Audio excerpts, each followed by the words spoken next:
Hello everyone, Tina here. In this video, we are going to show you how you can add watermarks to your social images when you schedule images via the social media planner. Why would you want to do that? Well, there are a few reasons. Number one, you want to protect your brand and your content, right? Sometimes there are Instagram accounts or other social media channels that repost or rip off content, which is not a bad thing. Sometimes you want other people to repost your thing. However, if there would be a watermark on it, that would actually increase your brand awareness. So everyone who sees the reposted content will also see your little logo or even your URL. It can also protect your copyright and ownership that signifies, hey, I own this piece of content. It will also help you to establish this really consistent brand recognition, which is very important if you're trying to establish your online presence. So within our social media planner, we have different options to what include into the watermark. You could include your website or funnel URL, your social media handle, maybe some hashtags related to a certain campaign, or even just your logo. So let me show you real quick how you can do that. So on your location, you want to hover over to marketing on the left,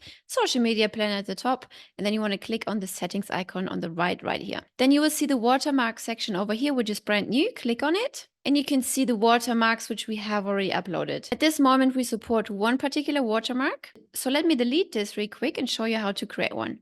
Add watermark. Add a watermark name, let's say flower, and then we need to upload this image. So please make sure it's 200 by 200 pixels. You can create that easily in Canva. And then here under alignment, you can dictate if it's on the left, if it's on the right, if it's in the middle, if you want to move it up or down, or maybe you want to put it right in the middle.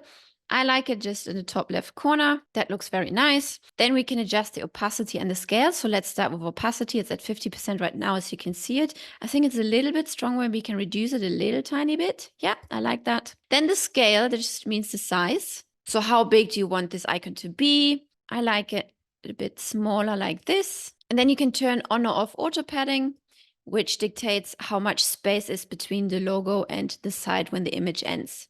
See the difference here? This is padding turned off and this is padding turned on.